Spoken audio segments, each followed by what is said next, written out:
Hola y bienvenidos al video. Este video está hecho para el proyecto de cálculo 2. El tema elegido es vector gradiente. Los integrantes del equipo son Ariel Rodríguez Monroy, Jimena Cedillo Rosell, Gal González Méndez y Juan Velázquez Gat. El índice de nuestro tema es ¿qué es el vector gradiente? Definiciones formales, planteamiento del problema y solución, simulación del problema, aplicaciones en la vida real del vector gradiente y conclusión.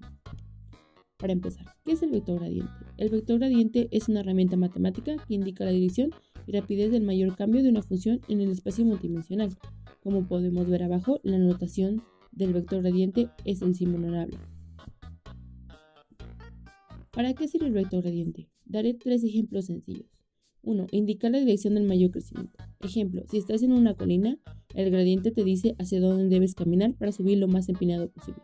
2. Encontrar máximos y mínimos. En optimización como en economía o física y ingeniería se usa para buscar puntos críticos, determinar si hay un máximo, mínimo o un punto silla. 3. Modelar fenómenos físicos. Se utiliza en ecuaciones como flujo de calor y presión de fluidos. Definición formal. El vector gradiente es un concepto esencial del cálculo multivariable, ya que nos permite entender cómo cambia una función de varias variables en el espacio. ¿Cómo se calcula?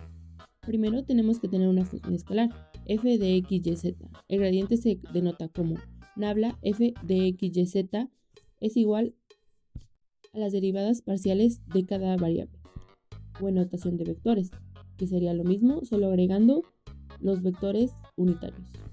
Fórmulas para casos comunes. En R2, dos variables, podemos ver que solo se tienen dos derivadas parciales de x y y. En R3 podemos ver que es lo mismo, solamente que aumenta el número de variables. Ejemplos con superficies. Tenemos 3 ejemplos ahí de cómo se utiliza el vector gradiente. Como pueden ver, tenemos un plano, una montaña y un valle. Bueno, ahora vamos a hacer el planteamiento de un problema sobre el vector gradiente. Yo les propongo esta función multivariable para simular el comportamiento de una partícula en la superficie definida por f de x, y es igual a xy por Euler a la menos x cuadrada menos y cuadrada. Bueno, esta función a simple vista combina un término polinómico con una caída exponencial y que encierra un comportamiento fascinante de lóbulos y simetrías. Ahora, ¿por qué elegimos este ejercicio? Ilustra 4 lóbulos alternando signo y decreciendo velozmente al alejarnos del origen, lo que resulta muy llamativo al graficar. También permite practicar de forma clara las reglas de derivación sin enredos innecesarios.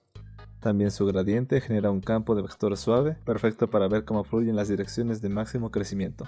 Y esto nos lleva a identificar y clasificar puntos críticos y a generalizar luego en funciones más complejas. El objetivo principal es obtener el vector gradiente de esta función multivariable.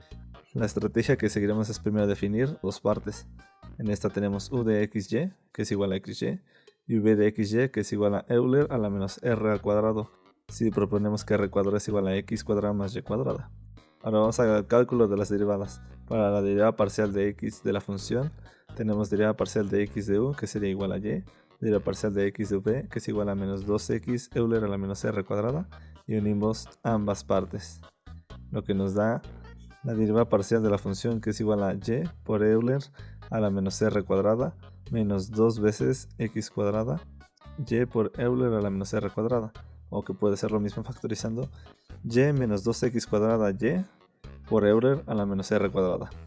Ahora definimos la derivada parcial de y de la función. Tenemos la derivada parcial de y de u, que es igual a x, y la derivada parcial de y de v, que es igual a menos 2y por Euler a la menos r cuadrada. Entonces obtenemos la derivada parcial de y de la función es igual a x menos r al cuadrado menos x y cuadrada Euler a la menos r cuadrada, o que es lo mismo a x menos 2x y al cuadrada por Euler a la menos r cuadrada. Entonces nuestro vector gradiente final sería este que aquí mostramos. Ahora, para encontrar los puntos críticos partimos de la condición que el vector gradiente es igual a 0,0, dado que su gradiente es la función que ya vimos anteriormente y Euler a la menos r cuadrada nunca se anula hasta resolver y por 1 menos 2x cuadrada que es igual a 0 y x por 1 menos 2y cuadrada que es igual a 0. De aquí surgen dos casos. Y es igual a 0, entonces la segunda ecuación impone x es igual a 0, por lo que nos da el punto 0,0. y y es diferente de 0, obliga a 1 menos 2x cuadrado es igual a 0, se resuelva como x es igual a más menos 1 entre raíz de 2.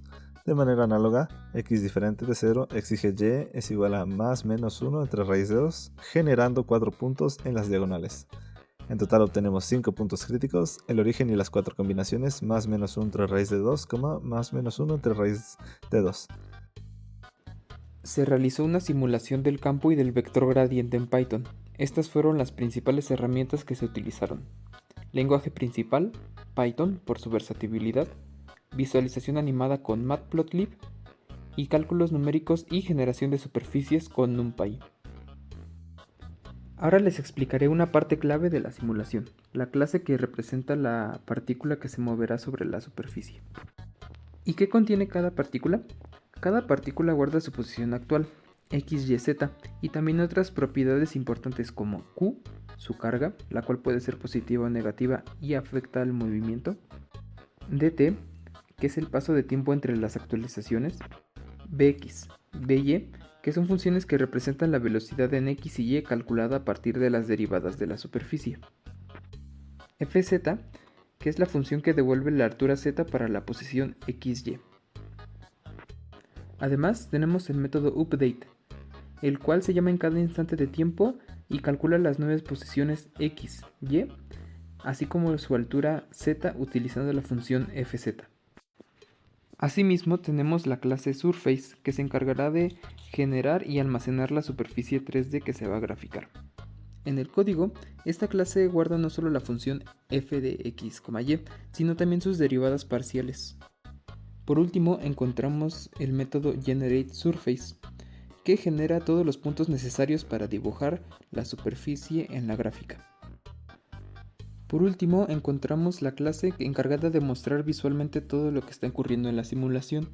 Se utiliza Matplotlib para generar dos gráficos al mismo tiempo, uno en 3D donde veremos la superficie y otro en 2D donde veremos el campo vectorial.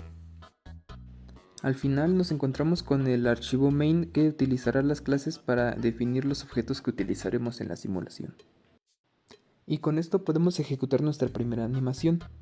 Para ello definiremos 600 unidades de tiempo en un lapso de 10 segundos con una partícula en el punto inicial 2, menos 0.5 y una carga 1 negativa. Ejecutar la simulación es muy sencillo. Solo hace falta abrir el proyecto y verificar que todos los argumentos sean correctos. En este caso, la función ya está definida, así como sus derivadas parciales respecto de x y respecto de y, el rango del que será la gráfica y el número de puntos que tendrá. En este caso serán 300 por 300, lo cual equivale a 90.000 puntos. Se genera la superficie, se genera la gráfica animada con la superficie y establecemos el punto inicial de la partícula, la duración del video, 10 segundos, 600 unidades de tiempo y 60 frames por segundo, así como una carga 1 negativa. Después, mediante nuestra terminal, entramos al directorio del proyecto. Nos aseguramos de que las dependencias estén instaladas y ejecutamos el archivo main. Esperamos a que la simulación se complete.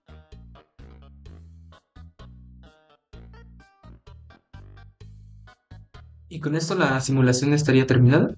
Como podemos ver, se encuentra el video. Solo haría falta abrirlo. Y aquí está. Y como podemos ver, la partícula de carga negativa, al seguir el campo vectorial, se dirige a uno de los puntos de equilibrio que habíamos calculado antes, en este caso el más cercano. La partícula encontró un punto de equilibrio en el que no se mueve. Este punto tiene las coordenadas x 0.707 y 0.707, lo cual es consistente con nuestra previa solución. Para comprobar que funciona en otros casos, ejecutaremos otra simulación. Podemos concluir, a partir de nuestras observaciones, cómo la partícula con ayuda del vector gradiente del campo magnético encuentra siempre los puntos críticos con ayuda del tiempo. Hola a todos. Ahora que hemos comprendido qué es el vector gradiente, su cálculo y propósito, quiero que nos centremos en una de sus aplicaciones más importantes y relevantes hoy en día, en la inteligencia artificial. Aquí el gradiente es el mecanismo central que permite a los algoritmos de aprendizaje automático, especialmente mediante el descenso de gradiente, ajustar esos millones o incluso miles de millones de parámetros en un modelo. El objetivo es claro, minimizar el error y así hacer que nuestras predicciones sean cada vez más precisas, lo cual es en esencia el motor que impulsa el aprendizaje en la IA. Para comprender mejor cómo funciona este motor de aprendizaje, pasemos al algoritmo de descenso de gradiente.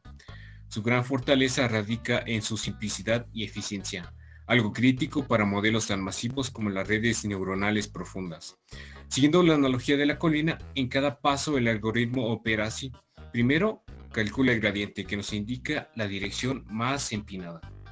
Luego se mueve en la dirección opuesta a ese gradiente, buscando descender hacia el punto de menor error. Y tercero, la longitud de ese paso se define por la tasa de entrenamiento, lo cual es un factor crucial para que el descenso sea efectivo, ni muy lento ni demasiado errático. Ese es el proceso iterativo que permite a los modelos de IA aprender y optimizarse constantemente. Para concluir, queremos que se queden con 3 ideas claves sobre el vector gradiente y por qué es tan importante para nosotros. Primero, es una herramienta matemática esencial. Piensen en ella como una guía que nos muestra el camino más directo para entender cómo cambian las cosas y cómo podemos optimizar cualquier función. Segundo, tiene una gran versatilidad en la ciencia e ingeniería. Es útil para identificar máximos y mínimos, modelar fenómenos físicos como el calor o la presión y optimizar sistemas. Y esto fue justo lo que mis compañeros mostraron con el ejercicio práctico, explicando cómo los gradientes nos ayudan a analizar superficies complejas. Y finalmente, aunque el problema modelado no está relacionado directamente con la inteligencia artificial, el gradiente es una pieza clave en su desarrollo, pues en IA se usa para ajustar parámetros y minimizar errores, lo cual permite que modelos aprendan a reconocer imágenes, procesar lenguaje o tomar decisiones. En resumen, el vector gradiente conecta las matemáticas con aplicaciones reales importantes y por eso es tan valioso. Eso sería todo. Muchas gracias por su atención.